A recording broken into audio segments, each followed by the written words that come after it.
할렐루야. 오늘도 주님 앞에 나오신 우리 주님의 교회 산서울 여러분들을 주님의 이름으로 축복합니다. 우리 옆 사람과 이렇게 한번 인사하면 좋겠습니다. 옆 사람 보시면서 얼굴을 뵈니 마음이 심쿵합니다. 이렇게 한번 인사해 볼까요? 시작. 네, 감사합니다. 예, 심쿵합니다. 벌써 다 3월인데요. 연초에 계획하신 결단은 잘 진행이 되고 있는지 모르겠습니다.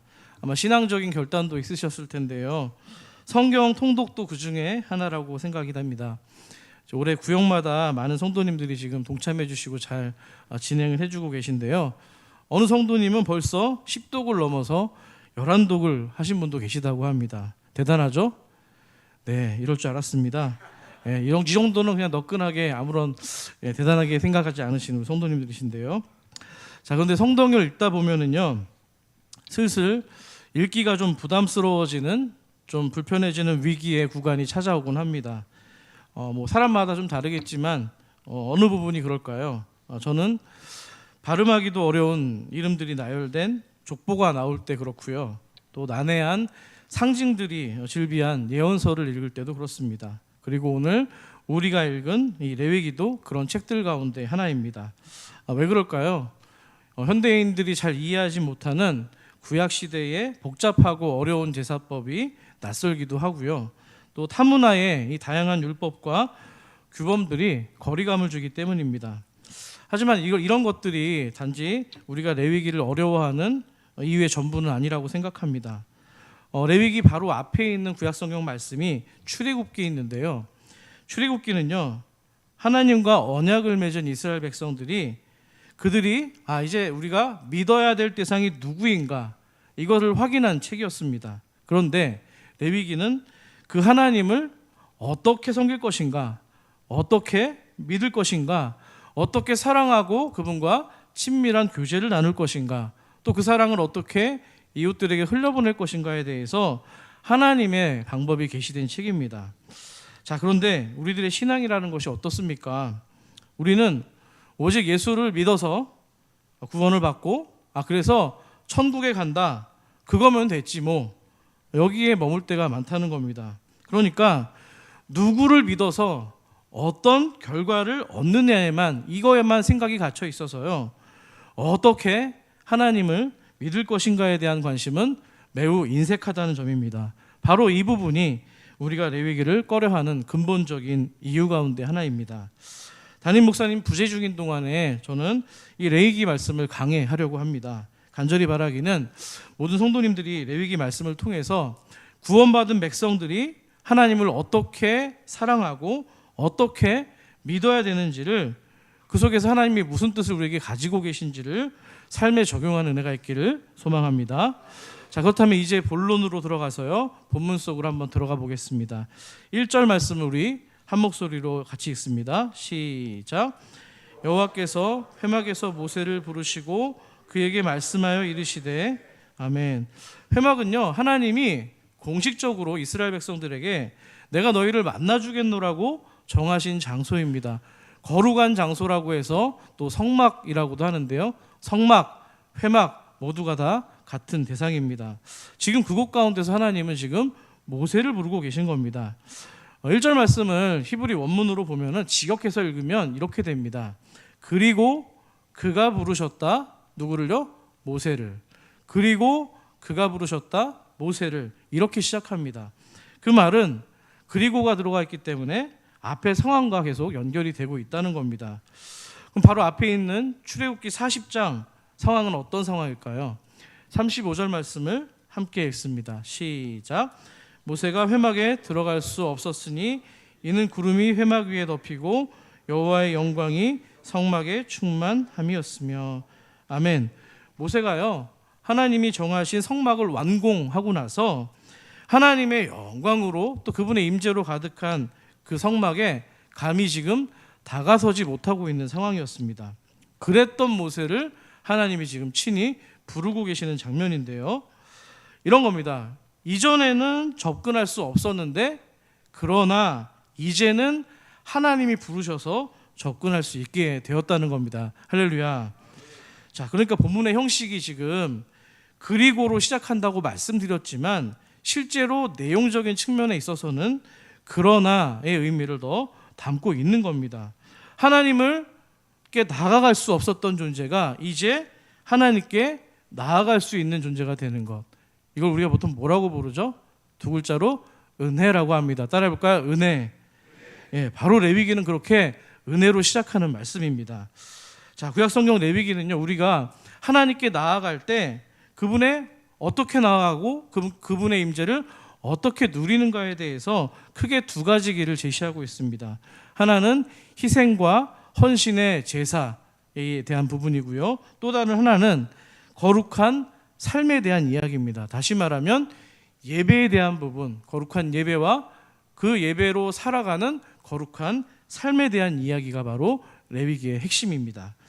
자, 그 가운데서도 오늘 본문은요, 어떻게 하면 죄인된 피조물인 우리들이 하나님의 임재로 가까이 나아갈 수 있는가, 그 예배의 방법을 직접 소개하고 계시는데요. 2절 말씀을 여러분들이 크게 한번 읽어주십시오. 시작.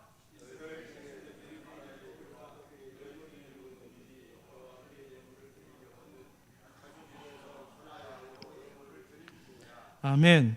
자, 이 예물이라는 표현은요, 히브리 말로 고르반이라고 합니다. 한번 따라 볼까요? 고르반. 신약 성경에도 예수님이 이 이야기를 하신 적이 있는데요. 이 단어의 명사 형태의 어근은 두 가지 의미를 갖습니다. 한 가지는 가까이 다가가다라는 의미가 있고요. 또 한 가지는 우리 몸의 내장이나 심장과 같은 중요한 장기들을 이야기할 때 이 단어를 사용합니다. 자, 이런 의미들 두 가지 의미를 고려한다면 중요한 교훈을 얻을 수가 있습니다. 그러니까 예물은 단지 그저 나의 가지고 있는 소유를 드리는 게 아니고요, 하나님께 가까이 나아갈 때에 나의 전부, 나의 삶, 나의 인격, 내 삶 전부를 하나님께 드린다는 의미를 갖습니다. 아멘이십니까? 예물이 이런 의미를 가지고 있는 거예요. 오늘 교회에 오실 때에 어떤 마음으로 예물을 가져오시는지 모르지만 이 의미들을 잘 기억하시기를 소망합니다. 그렇기 때문에 하나님께 나아가는 제사를 드릴 때에도 아무 짐승이나 가지고 나아가는 게 아닙니다. 본문 2절에 보니까는 그 짐승을 뭐라고 기록하고 있습니까? 가축이라고 기록합니다. 가축이 어떤 동물이에요? 집에서 기르는 동물입니다. 다들 도시에 사셔가지고 가축을 안 길러보신 것처럼 지금 보고 계시는데, 자, 내가 저희 시골 같은 경우도 소를 기르잖아요.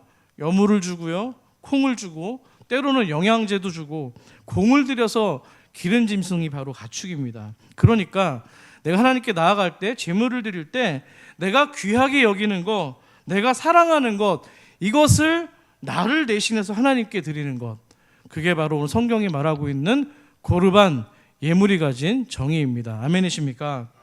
물론 여기에는 중요한 전제 한 가지가 있습니다. 먼저 하나님께 나아가려고 하는 그 마음, 스스로 선택하는 어떤 마음이 있어야지 된다는 거예요. 다시 말해서 하나님께 나아가고자 하는 자원하는 마음이 있어야 되는 겁니다. 아멘이십니까? 그 자원하는 마음이면 누구든지 하나님께 나갈 수 있다는 겁니다. 자, 이 번제가 바로 그런 제사의 본질이 담겨 있는 건데요. 제사장들은 아침과 저녁으로 상번제라고 해서 매일 하루에 2번씩 이 제사를 드립니다만, 보통 제사장이 아닌 일반 사람들은요, 자신들이 원할 때 자원하는 마음이 있을 때 그때 드리는 제사가 바로 번제였습니다. 그래서 2절을 보시면 예물을 드려라 라고 얘기하지 않고요, 뭐라고 되어 있냐면은 예물을 어떻게 하라고요? 드리려거든 이라는 조건이 붙고 있는 겁니다. 그러니까 하나님께 드리는 이 모든 제사의 기본으로 불리는 바로 이 번제의 출발점이 자원하는 마음에서 비롯된다는 겁니다. 믿으시면 아멘 합시다. 자, 그렇다면 이렇게 자원해서 하나님께 드리는 마음을, 제사를 우리 하나님께서는 어떻게 받으실까요? 그게 바로 3절과 9절에 나와 있는데요. 제가 읽어드리도록 하겠습니다. 오늘 본문 3절에 보시면 먼저 그 예물이 소의 번제이면, 화면에 띄워주시면 좋겠어요. 여호와 앞에 어떻게 하라고요? 기쁘게 받으시도록 드릴지니라 라고 되어 있습니다. 어떻게 하라고요? 여호와 앞에 기쁘게 받으시도록. 우리가 자원하는 마음으로 드리게 되면 하나님이 기쁘시게 받는다는 겁니다. 9절 말씀을 읽어볼까요? 제사장은 그 전부를 제단 위에서 불살라 번제를 드릴지니 이는 화제라 여호와께서 어떻게 받으신다고요? 향기로운 냄새니라 라고 기록합니다. 자원하는 마음으로 드릴 때 하나님은 기쁘시게 받으시고요, 또 한편으로는 향기로운 냄새로 받으신다는 겁니다. 아멘이십니까? 바로 지금 드리는 우리의 예배가 하나님이 그렇게 받으신 예배가 되기를 소망합니다.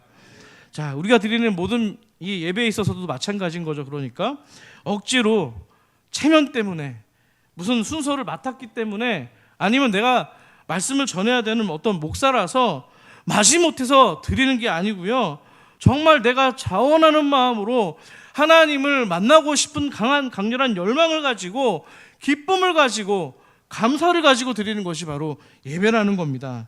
이런 측면에서 여러분, 저는 시편 51편을 소개하고 싶습니다.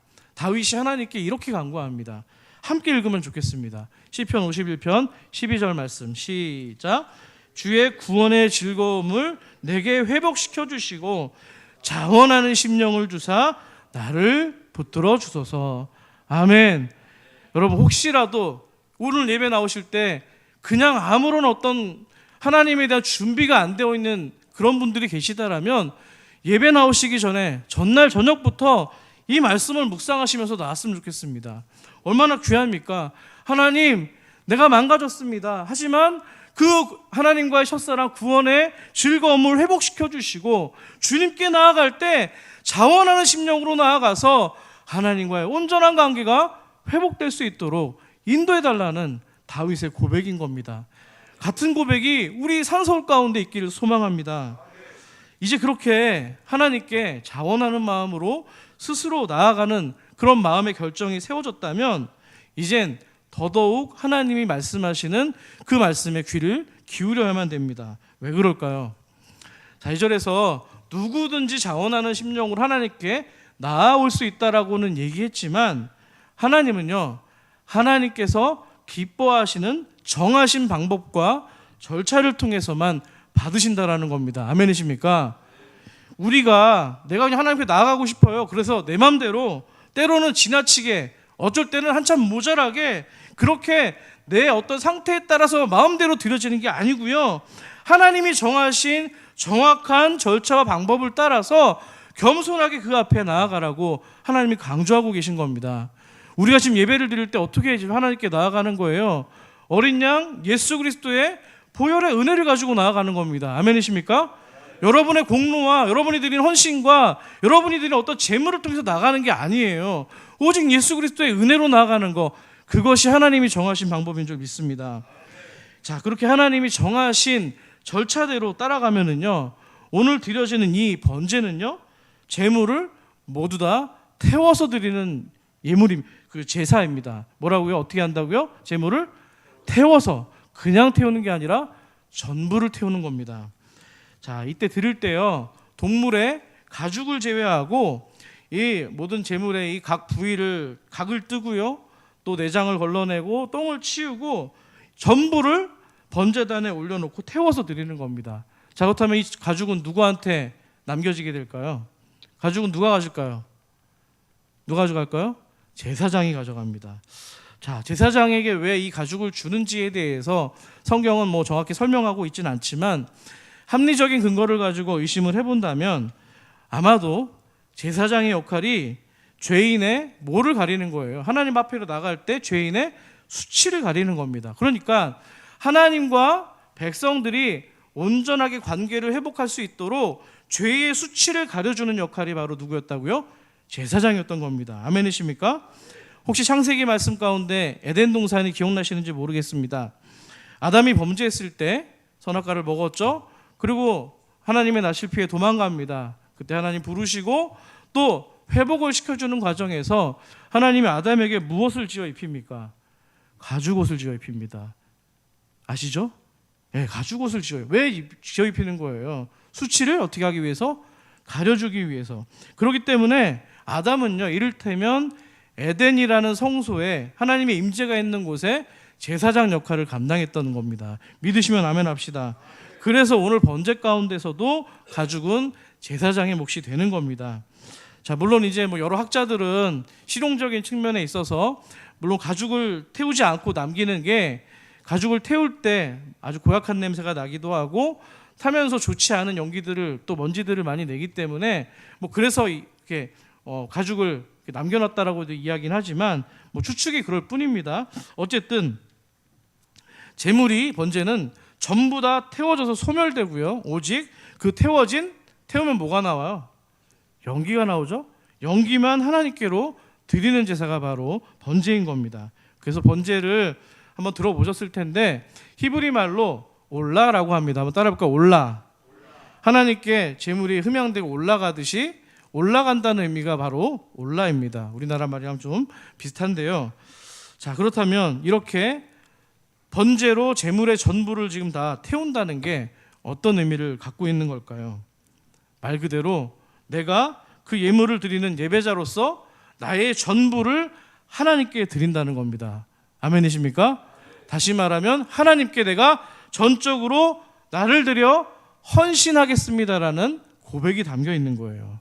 자, 저는 이 전적인 헌신이 곧 하나님을 사랑하는 것과 같은 말이라고 생각합니다. 한번 따라해 볼까요? 전적인 헌신은 하나님을 사랑하는 것과 같다. 자, 제가 왜 그렇게 생각을 할까요? 사랑해 보셨죠? 결혼도 해보셨고요. 이갑수 장로님, 연애하실 때 박영희 권사님을 어떻게 사랑하셨어요? 나는 오직 영희밖에 없어, 뭐 이런 거 아니에요? 맞나요, 장로님? 아멘이시라고 고백하셨습니다. 좋으시겠다. 장로님이 이런 마음을 가지셔야지 되는데 어느 날은 보니까는 저기 있는 숙자가 더 좋은 것 같아서 사랑을 띄워가지고 이만큼 주고, 어느 날은 저기 보니까 영희가 이쁜 것 같아서 띄워주고, 이런 게 아니라는 거예요. 사랑은 뭐예요? 전부를 드리는 게 사랑인 줄 믿습니다. 예, 그래서 전적인 헌신은 하나님을 사랑하는 것과 같은 말입니다. 그 온전한 사랑, 전부를 드리는 사랑, 그 예배의 표현이 바로 오늘 번제입니다. 자, 구약의 5대 제사 가운데 모든 그 제사가 있어요. 번제, 소제, 화목제, 속건제, 속제제, 대표적인 이 5가지 제사가 있는데 어떤 의미를 따지면은 속제제가 가장 먼저 앞에 나올 법도 한데 하나님은 번제를 가장 먼저 앞에 두셨다는 거예요. 뭘 말씀하시는 거예요? 하나님이 당신의 백성, 자녀들에게 원하시는 게 이겁니다. 내가 나의 전부가 되는 아들을 주었듯이 그렇게 내가 너희를 사랑하는 것처럼 너희도 너희의 전부를 가지고 나를 사랑하기를 원한다. 할렐루야. 자, 이렇게 나의 전부, 나의 자신을 전부 드린다는 의미에서 예배자는 예물을 드리기 전에 어떤 절차를 밟아야만 될까요? 우리 4절 말씀을 함께 같이 읽어보도록 하겠습니다. 화면에 나와 있는 걸 읽어주세요. 시작. 그는 번제물의 머리에 안수할지니 그를 위하여 기쁘게 받으심이 되어 그를 위하여 속죄가 될 것이라. 아멘. 자, 여기서 질문을 한번 드려봅니다. 그는 번제물의 머리에 뭐 한다고요? 안수한다고 되어 있습니다. 자, 그러면 이 안수를 하는 그는 도대체 누구일까요? 객관식으로 드립니다. 1번은 제사장, 2번은 지금 예배를 드리러 온 사람. 한번 손 들어볼까요? 제사장이라고 생각하시는 분 손 한번 들어볼까요? 네, 알겠습니다. 그럼 예물을 드리러 온 사람이라고 생각하시는 분 들어볼까요? 네, 이도저도 아니신 분은 상황을 보겠다는 판단이시죠? 그래도 좋습니다. 아시면 되죠. 정확히 말씀드리면 제사장이 아니고요, 예물을 드리러 온 사람이 안수를 하는 겁니다. 뭐라고요? 제사장이라고요? 예물을 드리러 온 사람이 안수를 하는 겁니다. 자, 사실 여기 안수하다라는 이 동사가 히브리 말로 샤마크라고 하는데요. 보통 우리가 생각할 때 우리 목사 안수하거나 장로 안수를 할 때 우리 보통 이렇게 나오시면 무릎 꿇고 안수하잖아요. 살포시 합니다. 장로님 머리에다가 이렇게 세게 막 이렇게 할 수는 없잖아요.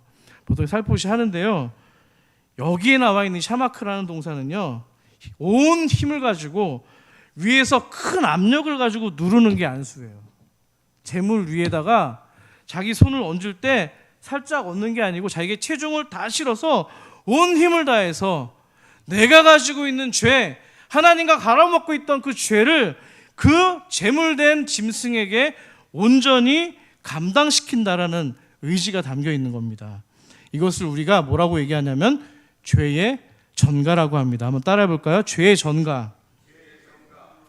쉽게 말하면 이겁니다. 재물과 내가 지금 하나가 되는 겁니다.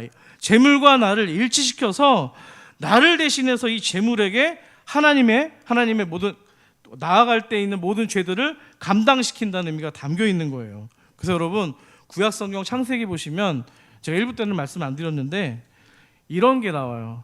태초로 먼저 아담의 아들인 가인과 아벨이 제사를 드리는 장면이 있습니다. 기억나시죠? 그때 하나님이 받으실 때 뭐라고 말씀하시는지 아세요? 가인의 제물은 받고 가인의 제물은 안 받고 아벨의 제물은 받았다 이렇게 얘기하지 않습니다.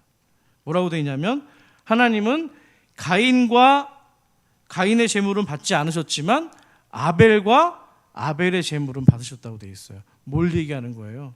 제물과 내가 하나가 돼서 하나님께 나아가는 겁니다. 할렐루야. 이게 너무 놀라운 진리 아닙니까? 자, 그렇기 때문에 제물에 안수를 한다는 데는 여기에는 신앙적인 한 가지 중요한 의미가 담겨 있는 겁니다. 뭘까요? 자, 이 제물에게 내가 지금 안수를 이렇게 함으로써 내 모든 죄가 여기에 전가된다라는 뭘 가지고 있어야지 되는 거예요. 따라해 볼까요? 믿음이 있어야 됩니다. 그런 의미 없이 손만 딱 갖다 댔을 때 상징적인 어떤 예배 의식으로만 생각하면 아무런 의미가 없는 거예요. 내 죄가 지금 이 제물에게 전가되어서 하나님과 내가 온전한 관계를 회복할 수 있는구나.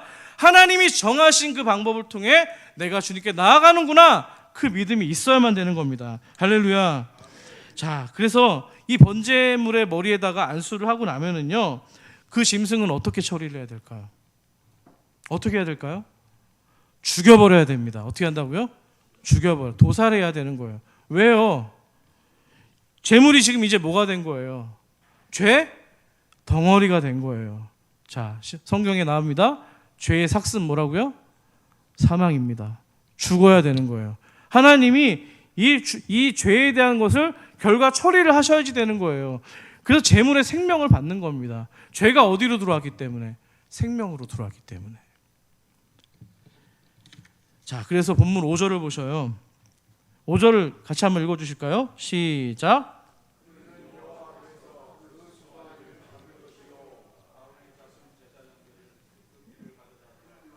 네네, 감사합니다. 자, 여기서도 짐승을 잡는 그는 누구일까요? 다시 질문 드립니다. 1번 제사장, 2번 제사를 드리는 사람. 1번 손 들어볼까요? 2번 손 들어볼까요? 네, 2번이 맞네요. 예, 맞습니다. 이번에도 짐승을 잡는 몫이 제사장이 아니고요, 예배를 드리러 온 사람이 잡는다는 거예요. 자, 저는 이 대목에서 너무나도 중요한 기독교 신앙의 본질이 담겨 있다고 생각합니다. 오늘 한 가지만 중요한 거 꼽자면 전 이거라고 생각해요. 제가 신앙적인 용어 중에서 목사임에도 불구하고 잘 이해가 안 되는 말이 하나 있어요. 한번 따라해 볼까요? 자기 부인. 자, 이거를요, 뭔가 설명하려고 그러면 머리로는 뭔가 알 것 같은데 설명하기가 굉장히 곤란하거든요. 이거를 정확히 그려내고 있는 부분이 바로 레위기입니다. 뭐예요? 자기 자신이 되어버린 재물, 자기 자신이 되어버린 이 짐승을 누가 죽이는 거예요? 내가 죽이는 거예요. 믿으십니까? 아멘이십니까? 짐승을 내가 죽이는 거예요. 뭐예요? 온전히 자기 자신을 부정해버리고 죽임으로써 잊어버리라는 겁니다. 할렐루야. 이게 자기 부인이에요. 그래서 예수님이 제자들에게 마태복음에서 이렇게 이야기합니다. 16장 24절, 너무 중요한데요, 큰 목소리로 같이 읽습니다. 시작. 이에 예수께서 제자들에게 이르시되 누구든지 나를 따라오려거든 어떻게 하라고요? 자기를 부인하고 자기 십자가를 지고 나를 따를 것이니라. 할렐루야. 자기 십자가를 지고 따르는 건 뭐예요? 내 대신 제물이 되신 어린 양 예수 그리스도와 하나가 되어서 일치가 되어서 믿음으로 이 십자가를 통해 나를 구원하신 하나님을 믿는 겁니다. 부활하셔서 다시 승천하신 예수 그리스도의 믿음으로 그 생명이 나에게 온 것을 믿는 겁니다. 아멘이십니까? 자, 이런 작업은요, 여러분들이 지금 제가 뭐 그림으로는 보여드리지 않았지만 생각을 한번 현장에 생각을 해보세요. 재물을 잡을 때 어떤 일들이 벌어지겠습니까? 이거는요, 일반적인 사람들에게 익숙하지 않은 광경입니다. 재물을 잡을 기회가 일상 가운데 없기 때문이에요. 한번 상상해 보세요. 여러분들이 칼을 잡고 닭을 잡는다고 생각을 해보세요. 장로님은 시골에서 잡아보셨죠? 예. 염소도 잡아보셨나요? 소를 잡아보셨나요? 여러분들이 소를 잡는다고 생각을 해보세요. 물론 제사장들이 도와주겠지만 결코 만만한 작업이 아닙니다. 어린아이들이 가서 제사를 드려봐요. 여자들이, 연약한 여자들이 가서 제사를 드린다고 생각을 해보세요. 상상조차 안 되는 그림이에요. 자, 그렇게 예배자가 스스로 직접 짐승을 잡고 나면은요, 이때 제사장은 그 제물의 피를 받아가지고 어디다 뿌리냐면 번제단에다 뿌리는 거예요. 제물을 온전히 다 태워버릴 커다란 그 번제단 그 사면에다가 피를 뿌리는 겁니다. 자, 제사장의 그 역할을 감당하는 동안 이 예배를 드리러 온 사람은 뭘 해야 될까요? 그 다음 작업을 하겠죠. 뭐예요? 도살한 짐승의 가죽을 벗겨내고요, 뼈를 또 이렇게 잘라내고요, 각을 뜬다고 하죠. 내장들을 분리해내고요, 또 제사장의 몫으로 남겨질 또 어떤 부분들은 남겨두고요, 또 가죽을 또 제거하고요. 이거 모두가 다 누가 해야 된다고요? 예배를 드리러 온 사람이 하는 거예요. 짐승을 잡는 자체도 굉장히 힘든 일이지만 여러분, 그 과정 속에서 겪고 있는 시청각 교육이 얼마나 충격적이었을 거예요. 뼈를 바르고요, 그 소리, 잘라내는 소리, 내장을 꺼내는 막 이상한 묵직한 느낌, 피투성이가 된 재물을 바라보시면서 여러분들은 무슨 생각을 하시겠습니까? 아, 내 죄가 이런 거구나. 뼛속 깊이, 내 마음 내장 깊이 죽어야지만 하나님께 나아갈 수 있는 거구나. 내 욕망과 내 자아가, 나의 모든 의와 자랑들이 이 모든 번제단 위에서 태워져야 되는 것들이구나. 온몸과 마음으로 각인이 되었을 겁니다. 하나님께서는요, 이렇게 재물을 잡는 자기 부인의 경험들을 삶의 모든 부분에서 이어지기를 바라셨을 겁니다. 왜 아니겠어요? 지금 당장 성막에서 제사를 드리고 있는 장소뿐만 아니라 예배를 드리고 나아가서 그들의 일상 가운데로 돌아갔을 때 이제는 뭐예요? 내가 사는 게 아니라 나 대신 죽은 재물의 생명으로 사는구나, 분명히 깨달았을 겁니다. 할렐루야. 갈라디아 2장 20절 말씀이 바로 이 말씀인 거예요. 자막엔 없습니다만 제가 읽어드릴 테니까 잘 생각해 보세요. 똑같습니다. 내가 그리스도와 함께 십자가에 못 박혔나니 그런즉 이제는 내가 사는 것 아니요 오직 내 안에 그리스도께서 사시는 것이라. 이제 내가 육체 가운데 사는 것은 나를 사랑하사 나를 위하여 자기 자신을 버리신 하나님의 아들을 믿는 믿음에서 사는 것이라. 할렐루야. 이게 복음인 거예요. 제사를 얘기하는 게 아니라 하나님의 복음을 지금 구약에서부터 말씀하고 계시는 겁니다.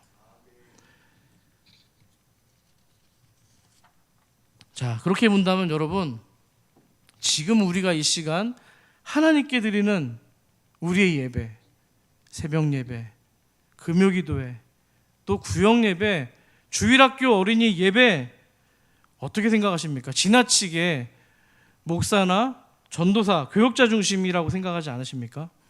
모든 교회마다 조금씩 차이가 있겠지만 카톨릭은 더 하겠죠? 사제들이, 목사들이 다 합니다. 물론 성도님들도 찬송을 하고요, 기도도 하고요, 또 여러 가지 파트를 맡아서 섬기긴 합니다만 구약의 이 제사 드리는 방법을 고려해 볼 때 굉장히 수동적이라는 거예요. 생각을 해보세요. 하나님께 드릴 짐승을, 가축을 집에서 잘 길러내고 조심스럽게 흠이 가지 않도록 골라내고 선택합니다.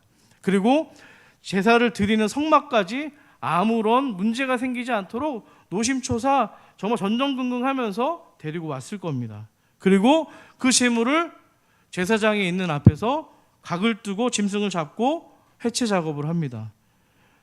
피가 낭자하고 곡소리가 들리는 그 상황 가운데 제물을 이제 번제단에 올려놓고 전부가 다 연기가 돼서 태워지는 과정을 눈으로 목도하기 시작합니다. 그 과정 가운데서 뭘 생각했겠습니까, 여러분? 아, 내가 드리는 지금 이 예배를 통해서 나에게 지금 엄청난 어마어마한 일들이 일어나고 있구나. 이 제사를 통해서 하나님이 나의 죄를 용서해 주시고 하나님과의 관계가 친밀해지는 돈으로 살 수 없는 값진 일들이 지금 벌어지고 있구나. 나는 지금 특별한 사람이 됐구나. 인생의 정말 중요한 변화의 기로에 서 있게 됐구나. 이렇게 생각하지 않았을까요? 아멘이십니까? 정말 간절히 바라긴 여러분, 오늘 우리가 드리는 어쩌면 매주 드려지는 예배이기 때문에 뭔가 식상하고 똑같은 패턴이고 그런 것 때문에 여러분 내가 드리는 예배를 소홀하게 하고 계십니까?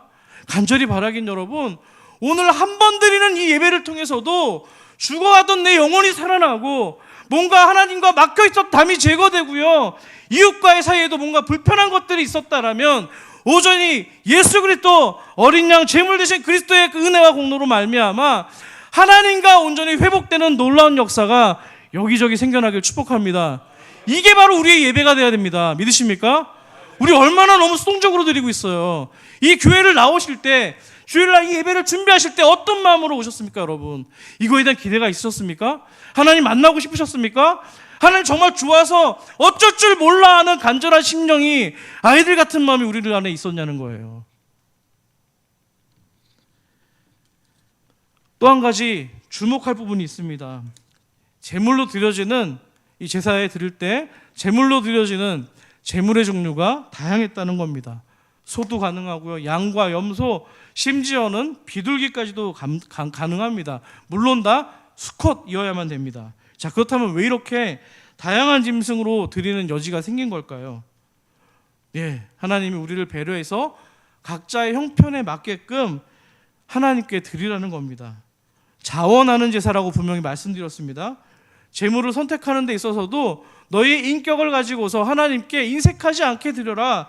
너희들의 능력에 따라서, 형편에 따라서 마음 중심에 있는 그것만 나에게 드리면 되는 거다. 중산층이면 좀 살만하다 싶으면 여러분 소를 드리는 겁니다. 찢어지게 가난하다 싶으면 비둘기를 드리는 겁니다.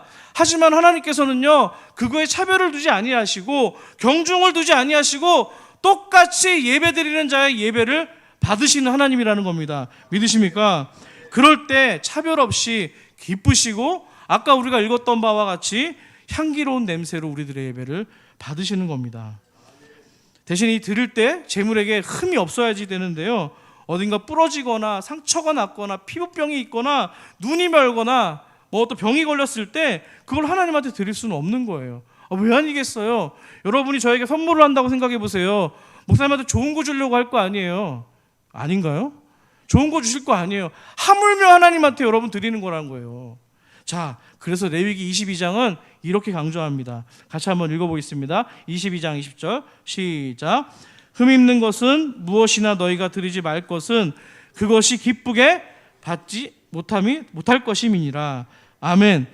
흠이 있는 거는 안 받으신다는 거예요. 왜 아니겠습니까? 근데 여러분, 이스라엘 백성들이 이 짓을 한 거예요. 말라기서 1장 8절 같이 한번 읽어볼까요? 시작. 만군의 여호와가 이르노라. 너희가 눈먼 희생제물을 바치는 것이 어찌 악하지 아니하며 저는 것 병든 것을 드리는 것이 어찌 악하지 아니하냐. 이제 그것을 너희 총독에게 드려보라. 그가 너를 기뻐하겠으며 너를 받아주겠느냐. 아멘. 사람에게도 이렇게 안 하는데 니들이 감히 하나님께 이럴 수 있느냐. 안 받으시겠다는 거예요. 하나님의 탄식이 담겨 있는 겁니다. 자, 그럼 비슷한 관점에서 우리 역으로 생각해 볼 수도 있죠. 제가 재물이 많고 충분히 여유도 있고 하나님께 넉넉히 드릴 수 있는 어떤 여건이 됨에도 불구하고 매일같이 여러분들이 비둘기만 하나님한테 드리고 있다라면 그건 역시 하나님께 드리는 전부를 드리는 고르반 예물의 의미를 이미 훼손하고 있는 겁니다. 우리의 예물 어떻습니까? 우리의 예배 어떻습니까? 흠없는 예물에 대해서도 한 가지만 더 생각을 해볼게요. 마태복음 5장에서 예수님이 제자들에게 말씀하십니다. 그러므로 예물을 제단에 드리러 가다가 거기서 내 형제에게 원망 들을 만한 일이 있거든 생각나거든 예물을 제단 앞에 두고 먼저 가서 형제와 화목하고 그 후에 와서 예물을 드리라. 아멘. 단순히 예물 자체에 흠이 있느냐의 문제가 아니고요, 예물을 드리는 사람의 삶도 흠이 없어야지 된다는 겁니다. 구체적으로 지금 예수님은 사람과의 관계를 말하고 있잖아요. 이거 되게 어려운 거잖아요. 아시죠? 그러니까 하나님께 예배를 나와야 돼. 주일에 나와야 되는데 뭔가 불편한 게 있어. 싸웠고요. 관계가 안 좋고요. 이거를 가급적이면 하루를 넘기지 마세요. 자기를 위해서도 그렇고요. 하나님을 위해서도 이게 너무나 우리에게 무거운 짐이 되는 거 아닙니까? 이 하나님께 내가 나아가 자유를 얻게 하기 위해서라도 여러분 정말 의지를 가지고서 신용이라도 하시기를 원합니다. 아멘이십니까? 예.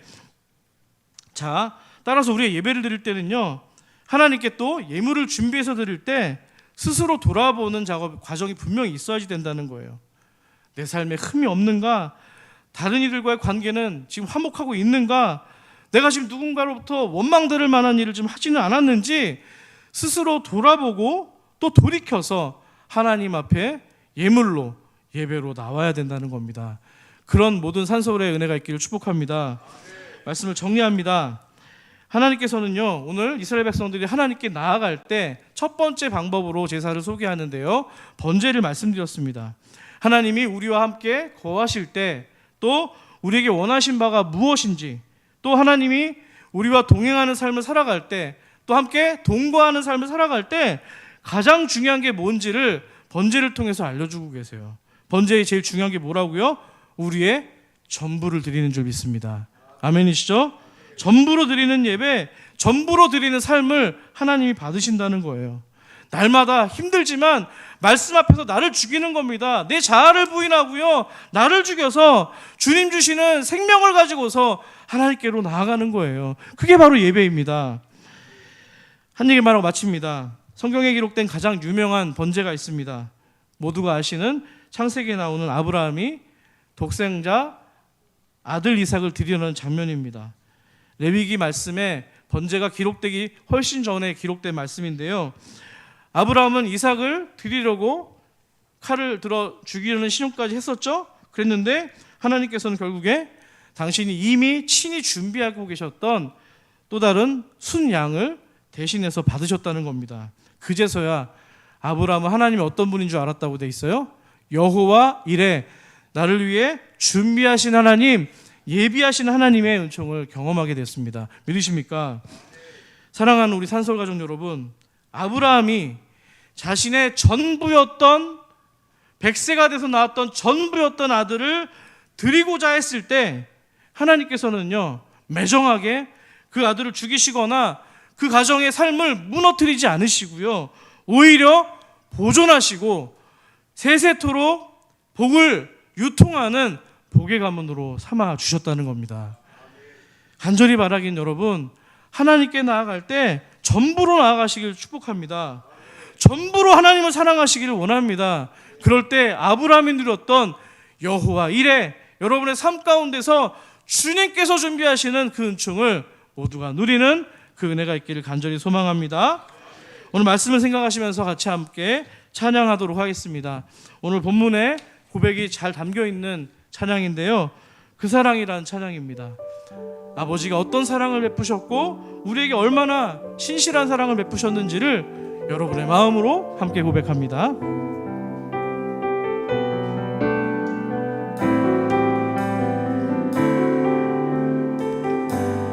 아버지 사랑, 아버지 사랑 내가 노래, 아버지 은혜 내가 노래,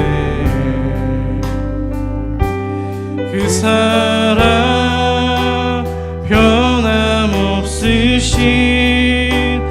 거짓 없으신 성실하신 그 사랑, 상한 걸 때를 꺾지 않으십니다. 상한 갈 때 꺾지 않으시는 꺼져가는 등불 끄지 않는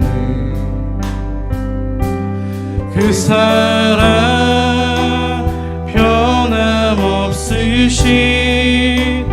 거짓 없으신 성실하신 그 사랑, 사랑, 그 사랑,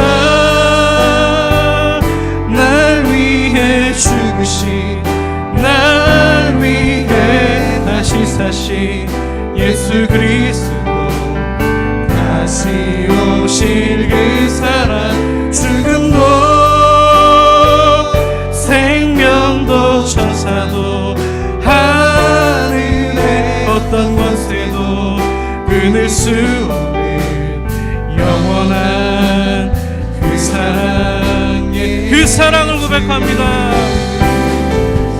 그 사랑, 날 위해 주신, 날 위해 주신 예수 그리스도, 다시 오신 그 사랑, 죽음도